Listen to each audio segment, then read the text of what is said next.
বিটিআরসির সাথে যে মিটিংটা করেছি, আমরা যে আশা নিয়ে এই মিটিং এ বসেছিলাম, আমরা আশাহত হয়েছি। সেটা কিভাবে? আমরা আশা করেছি এইখান থেকে আমরা একটা দিক নির্দেশনা পাবো। যেহেতু ওনারা বলেছেন ভাই আপনারা একটু নিচু করেন যে আমরা 6টা বাজে আবার আরেকটা মিটিং এ বসবো, আপনি 6টা বাজে মিটিং করার পরে ওনারা আমাদেরকে একটা সিদ্ধান্ত জানাতে পারবেন।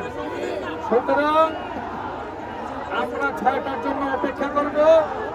6টা বাজে ওনারা মিটিং এ বসে কি শোনায় আমাদেরকে, কি সিদ্ধান্ত দেয়। আমাদের যে দাবিটা ছিল যে 1 বছর পর্যন্ত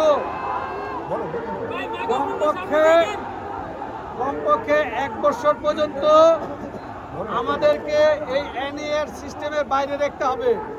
কেননা আমাদের হাতে যে প্রোডাক্ট আছে সেই প্রোডাক্ট বিক্রি করা এবং লাইসেন্স দিয়ে ইম্পোর্ট করে ব্যবসা করতে হলে সেটার জন্য আমাদের প্রস্তুতি নিতে হবে। সেই প্রস্তুতিটার জন্য আমরা 1 বছর প্রথমে সময় চেয়েছিলাম, তারপরে আমরা সময় কমিয়ে 6 মাসে এনেছি, কিন্তু তারও কোনো রেজাল্ট আমরা আদৌ পাই নাই। তো উনি এইখানকার বিটিআরসির চেয়ারম্যান মহোদয় উনি আমাদেরকে আশ্বস্ত করেছেন যে আমরা 6টা বাজে আবার মিটিংয়ে বসবো। মিটিংয়ে বসে আমরা কি সিদ্ধান্ত আপনাদেরকে দিতে পারবো সেটা আমরা 6টার পরে জানিয়ে দিব। এই জন্য আমরা 6টা পর্যন্ত মাঠে থাকবো। 6টার পরে আমরা সিদ্ধান্ত নিব আমাদের কর্মসূচিটা আমরা কিভাবে পালন করব।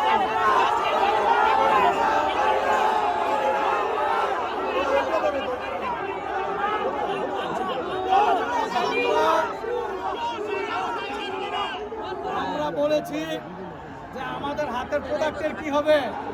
ওনারা বলেছে আপনাদের হাতের প্রোডাক্ট নিয়ে আমরা ভাবতেছি, আপনাদের হাতের প্রোডাক্ট আমরা বৈধতা দিব। কিন্তু আমাদের কথা হলো হাতের প্রোডাক্ট তো শেষ না, আমাদের তো ব্যবসা করে খেতে হবে। যেহেতু একটা সিস্টেম চেঞ্জ হচ্ছে, সিস্টেমের কারণে আমরা ক্ষতিগ্রস্ত হব। এই জন্য এই সিস্টেমটা আপনি 6 মাস সময় দেন। 6 মাসের মধ্যে যাতে আমরা রেডি হইয়া আমরা ব্যবসাটা শুরু করতে পারি। 6 মাস পর্যন্ত আমরা যেভাবে আসি সেইভাবে আমাদেরকে থাকতে দেন। এটাই আমাদের কথা। প্রবাসীদের ব্যাপার।